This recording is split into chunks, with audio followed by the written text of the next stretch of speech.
Fuck it. What's the matter? Hey, wait a minute.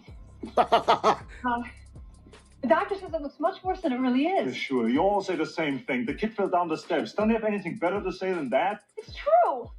But I don't have to justify myself to you. You don't have any Hundo right talking to percento, me. man. Mr. Kimball hears so That much should about not it. even be a problem. You hit the kid. Yeah, I kindergarten hit you, cop. Bastard. Kindergarten cop, man. Filmed down in Astoria. Did you know that? No, In Oregon. Yeah. no way. Yeah. Yo, bro, I just now got to a whole new level with this movie. Nah, I never knew that. Yeah, same with the Goonies.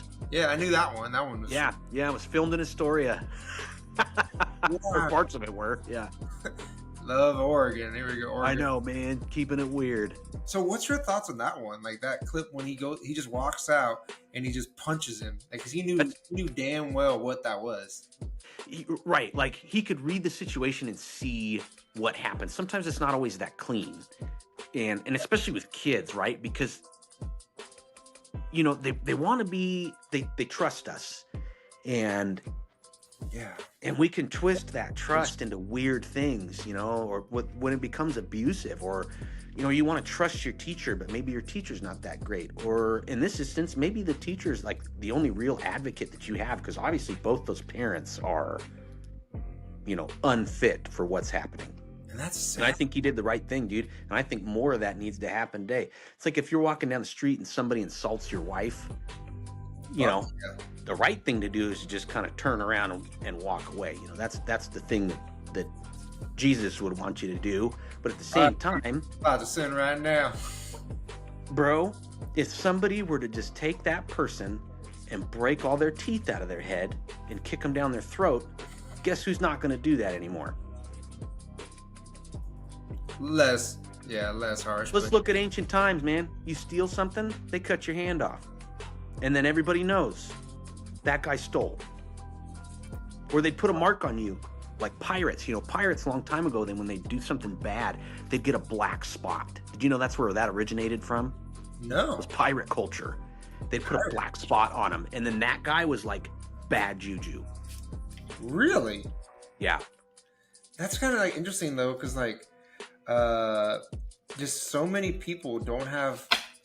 I see all the time, like I'll be in line, and I like your analogy with the whole turn back when somebody disrespects their wife, because I've been in lines before where somebody either cuts line, does something wrong, talks to somebody disrespectfully, and you're like, Why? And why can't There's no need for that. Yeah, there's no need for that. Kids should be able to trust you, and I think even so much as going into the aspect of joining the service, like it's kind of like when you join the service, you have this idea of everything's green, and then you go there and you're like, it's not all green. It's not all. It was not dead all as a doornail. Dude, that grass was fake and dead. Yeah. The just analogy that I'm just using is just, you just have. I wish there were more people like that. Yeah, go on. And you didn't get in trouble for it. That's true. You know what I mean? Like, you know, nowadays, if that happened in Washington, they'd protect the dude that got punched. Like, well, you can't hit that guy for hitting his kids. That's not your right. You know, how about we put him in the cell with the Green River Killer at the prison up there on the island? Yeah. That's a good point. Yeah. How about we lobotomize that dude, make him pick fruit for the rest of his life? Just stand up and just do it. You're a robot now. Yeah. Yeah, dude, I love that. I love that movie. I love that reaction, and I really wish that type of masculinity would come back. It needs to. It needs to, dude. It needs to. I don't. Man, that kind of reminds me of like, so we took Milo and we took the kids out of school for like 10 days so we can go to Disney. And I forgot, because we have like 4 different schools. We have 2 different youth centers, 2 different schools. Like kids go to different schools and different daycares. Like there's 4 schools altogether that I have to keep track of. Yeah. And I didn't notify Milo's school. So we're on vacation like 4 days in, and they're like, no, probably about 6 days in, 7 days in. And we're doing a welfare check. Like, where's Milo at? And I'm like, oh my gosh, I am so sorry. He's with me. We're in Florida.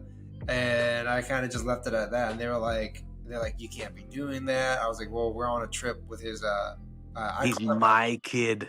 I was like, well, we're with my old high school teacher, which is like my grandpa that I never had. Yeah. And they're like 85, and we're at Disney World with them, and we're like, we're not gonna miss this opportunity. They're 85. You never know if you're gonna have an 86. So we went there, and here's what I'm trying to get at. It's really interesting because like they got me the truancy letter. They were like, I was like, the dude's in TK. I think he's not even in kindergarten yet. What is he missing out on? And so like I even got mad and I called the school up. I was like, what is he missing out that's so important that he couldn't go on a vacation trip with his like 85-year-old grandpa? Nothing. So not a thing. So with Leilani's school, I had a meeting with the principal. They had to do a whole official meeting. And that's the one that I actually remembered to do. And I was like, oh dang, I got to set up the meeting and just like if we can have a take-home school packet or how should we do this?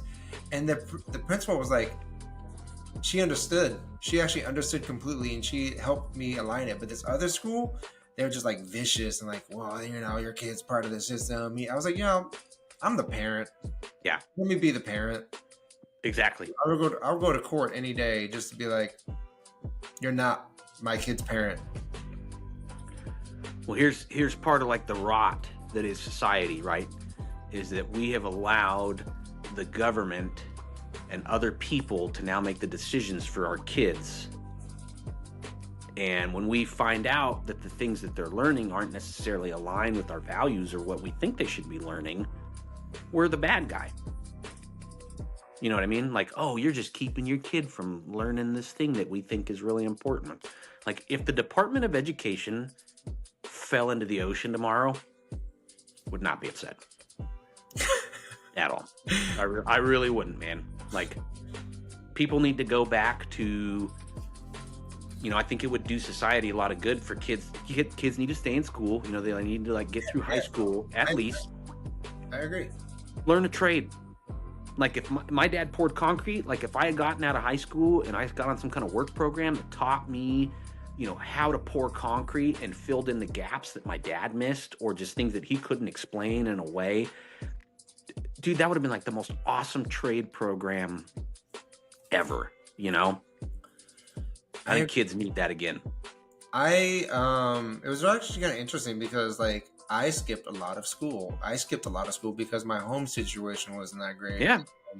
I have the reasons why I did it, but sure, my kids, they don't have the same setup. They didn't have the same shitty kind of way of living. And so like they shouldn't be skipping school the same. I agree. They shouldn't. They should be in school. They should be learning at least some sort of trade, some sort of something to set them up, some sort of finance. Yeah. Like, you know what I mean? It's just taking the good and the bad and just finding a new way to flow it. Because you can't. I like the analogy somebody used back in the 90s or back in the early 2000s when you used to ride a bus every day. Your mom would put a screwdriver in your pocket. You know, your dad would be like, hey, just punch the guy if somebody comes up. Like, you can't really do the same analogies nowadays, you know? But you can take from, like, the good parts of them. Yeah. I do tell Wally, you know, he occasionally has problems with kids at school. And it's just because he's so nice. He's just a really generous, sweet soul. You know, he's just a nice kid. Yeah. And sometimes other kids, you know, kids are just vicious, right? Like your kids are probably mean to each other. Kids are just mean. And he comes home and these kids are like mean to him for just being nice, and it really upsets him. But I tell him, I'm like, buddy, you know, everybody's different, dude. And everybody, you know, you don't know what it's like for them. And I'm sorry they were that way. And you got to like dumb it down. You got to like meet them at their level. And Dude, do you remember that scene from It? It where, oh my gosh, it just struck a chord in my head. The bully that was being bullied by his own dad, and he shot his dad. And you're like, whoa. You never know. You never know. You never know. You never know, man. Yeah. But I tell him, like, dude, if somebody pushes you or somebody hits you, like I've told him, like, this is the thing that you do to end the fight before it even starts. Like throat chop, you know, nut punch. You know, I just tell him, like, there's no such thing as a fair fight. Like, you finish it as quickly as possible. I don't care if you get in trouble for it either. That's totally fine. Like, dude, we'll go out and get ice cream if you get suspended, you know? Yeah. I think at that point, just reinforcing the whole like knowing when to like control your anger, because you see Yeah. a lot of times where like it goes a little too far. Like you like, Yes. Kids. Yeah. like I snipped. I didn't snip the rest of it, but like when he was winding, he was about to wind back and punch him again, and then he just held himself back, and you're like, learning how to teach the kid also to just be like, you get Control. control your anger. Like, Yeah. you didn't do a bad thing by punching the guy, but then don't go obsessive, because then at that point you're like, oh, okay, yeah. You see that a lot today. Yeah, you don't want to fly off the handle, but at the same time, you don't want to be so logical that you're a Mental, Vulcan. keep calm. Like, Keep learn. calm. Yeah. Oh, Yeah, man, you read stories, you read memoirs about soldiers or special forces guys, and a lot of them, they all talk about the same thing. It's like staying calm under fire is normally what is like the winning tactic.